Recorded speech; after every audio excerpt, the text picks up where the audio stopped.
उत्तराखंड के कैबिनेट मंत्री प्रेमचंद अग्रवाल हरिद्वार के दौरे पर रहे, जहां नादी टीवी से उन्होंने कई मुद्दों पर बातचीत की। प्रेमचंद अग्रवाल ने कहा कि मोदी सरकार के 9 साल स्वर्णिम रहे। इस दौरान गरीबों के हित में कई काम हुए हैं। इसके साथ ही कांग्रेस पर भी जमकर निशाना साधा। प्रेमचंद अग्रवाल से बात की हमारे संवाददाता सचिन तिवारी ने। सर, मोदी साल को 9 साल पूरे हो गए हैं और कांग्रेस ने 9 सवाल दागे हैं, क्या कहेंगे इस पे? देखिए, जिस प्रकार से 9 साल बेमिसाल माननीय मोदी के कार्यकाल के हैं, और मैं तो ये कह सकता हूँ स्वर्णिम काल ये 9 साल रहा है।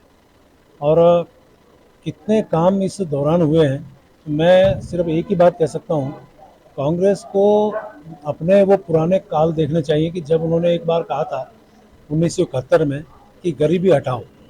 गरीबी नहीं हटी, बीपीएल कार्ड उसके बावजूद भी बनते रहे, यानी गरीबी नहीं हटी। और आज गरीबों के उत्थान के लिए, समाज के उत्थान के लिए, देशवासियों के उत्थान के लिए, चाहे जनधन खाते की बात करें, आयुष्मान कार्ड की बात करें, प्रधानमंत्री आवास की बात करें, बिजली के संयोजन की बात करें, पानी के संयोजन की बात करें, और पूरे देश भर में जिस प्रकार से एयर कनेक्टिविटी, जिस प्रकार से सड़क कनेक्टिविटी, आज एम्स लगातार बढ़ रहे हैं, आईआईटीज़ बढ़ रही हैं, आईआईएम्स बढ़ रहे हैं। पूरे देश में युवाओं को आगे बढ़ाने का काम माननीय मोदी जी कर रहे हैं, महिलाओं के उत्थान का काम कर रहे हैं, किसानों को किसान सम्मान निधि के रूप में उनको आगे बढ़ाने का काम कर रहे हैं। और उससे बड़ी बात क्या है कि हमारे जो इस प्रकार की विरासत जो थी उनको संवारने का काम कर रहे हैं। आप देखिए कि हमारा केदारनाथ में जब 2013 में आपदा आई थी, क्या स्थिति थी। कल्पना भी नहीं कर सकते थे कि 4 धाम यात्रा में केदारनाथ की यात्रा भी शुरू होगी, और आज नई केदारपुरी वहाँ पे बन के तैयार है।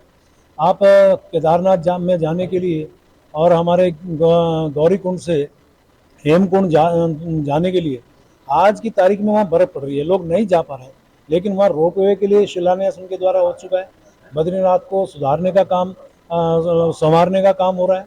आप काशी विश्वनाथ की बात करिए, उज्जैन की बात करिए, सोमनाथ की बात करिए। पहलवान चलकर यहाँ पर अपने मेडल डालने आ रहे हैं हर की पौड़ी में, क्या कहेंगे इसके लिए? देखिए, कांग्रेस के पास कोई मुद्दा आज की तारीख में नहीं है। वो तो मुद्दा कोई भी उन्हें मिले, किसी भी मुद्दे को देखिए आप, जिस भी प्रकार से उनके पास राजनीतिक मुद्दा नहीं है, इस प्रकार के लोगों को एक ढाल बना के वो राजनीति करना चाह रहे हैं। मैं समझता हूँ कि ये उनके लिए हितकर नहीं है। आज हम अमृत काल के दौरान देश के लिए करना चाहिए। अब आप बताइए कि संसद जब बन रही थी, नई संसद, आप उसका विरोध कर रहे थे। जब संसद बन गई तब आप उसका विरोध कर रहे थे। आपने कहा कि राष्ट्रपति का, जब हमने कहा कि हमारी जनजाति महिला है, इसका समर्थन करें, आप तब विरोध कर रहे थे। आप बन गई तब विरोध कर रहे हैं।